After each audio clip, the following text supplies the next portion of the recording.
So this is take 2 for my flameless candle controller. So on the left hand side here you can see the original one that I made about a week or two ago to control my flameless candles. And I ran into a few issues when I actually went to go finish the project. So I built the controller, it worked fine. I had this little lead coming out that I'd actually connect to the candles. I went to go get the candles so I could start wiring them up, and I realized that I had a lot more candles than originally thought I did. So I ended up having 14 instead of 5, which changes the design of this. This transistor right here can only handle about 200 milliamps, so that wasn't going to work. That was the first problem. That would be easy to solve with this current design. I could just swap this out for a MOSFET that could handle more. So that was fine. And the second problem that I ran into was looping these kind of wires back in, daisy chaining them as I wanted to do, would require me to run in 2 sets of wires to each, one coming from the previous one, then one going out to the next one. So there are wires everywhere. I didn't like that approach, so then I decided I was going to use kind of like a power distribution method, which had these screw terminals, and then it'd all just have a single wire coming out, and then all screw into this like that. I was going to make this the same size as the controller and have it come off of that, and everything would be perfect. So I worked up that prototype, and I plugged in a few candles to see how it worked, and then I noticed my big problem. All of these candles use the same circuit inside. Whatever, I don't know what the circuit is, but they're all using some kind of circuit to fake flicker.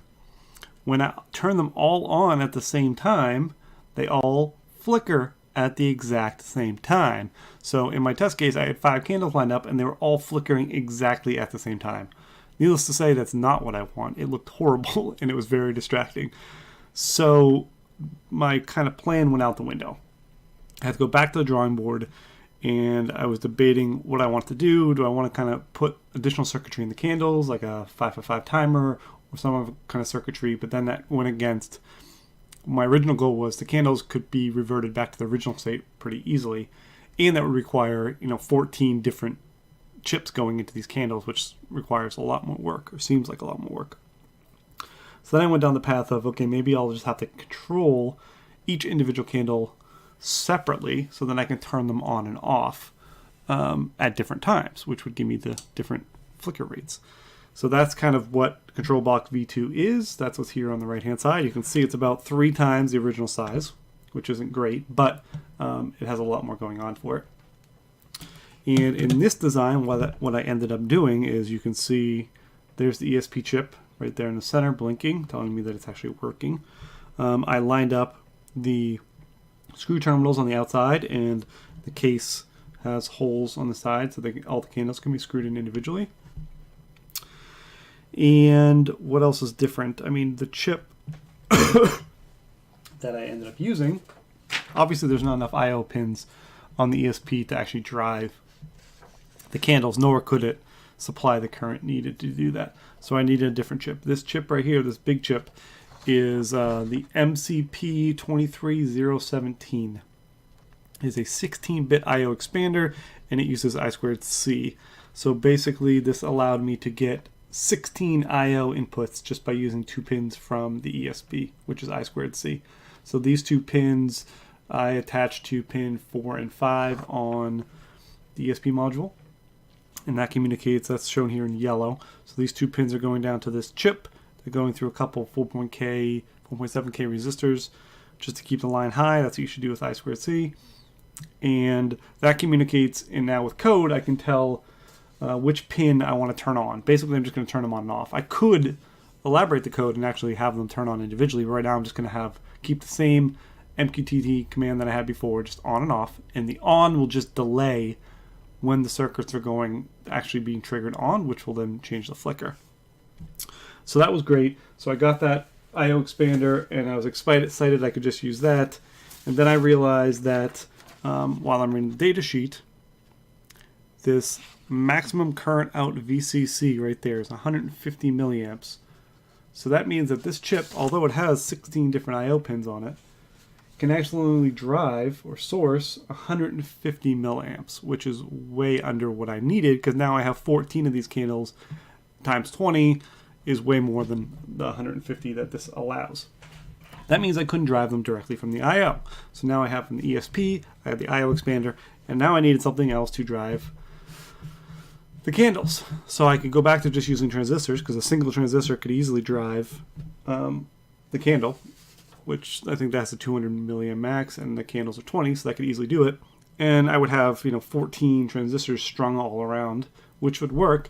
But I also had these things in my toolbox, which are the ULN2003. And basically what they are is it's a little dip package, and it contains 7 Darlington transistors inside. You can see the thing. So you provide input, and the out actually syncs the source down to ground or common. So this would allow me to have 7. Conveniently, 7 plus 7, I can run 2 of these chips, which would give me my 14 inputs. So on my circuit, you can see on the both sides right here, we have those 2 chips wired up and working. And what happens is this white one, there's 7 of them out here. 7 outputs come from the GPIO into the Darling transistor, and those turn on direct source 3.3 volts to the candles. It's not 100% accurate. What it actually does is it's creating the connection from one of these. So one of these is powered by 3.3 volts. 3.3 will go out this lead to the candle and back around from the ground pin, which is coming back in. This ground pin is then going to the Darlington transistor array, and so when you turn that switch on, what it does is it makes that ground connection, so then the current can actually flow from that into ground, and the thing comes on. And these are also very high current, high voltage, which I didn't need. Output current 500 milliamps per driver, 600 milliamps peak. So this will work for what I need it. High voltage is irrelevant. But so I have everything wired up. You can see the normal resistors that I needed for the circuit. Over here is the little power supply coming in from the USB. That was the same on the circuit. I added basically a programming button over here just to make this easier to program.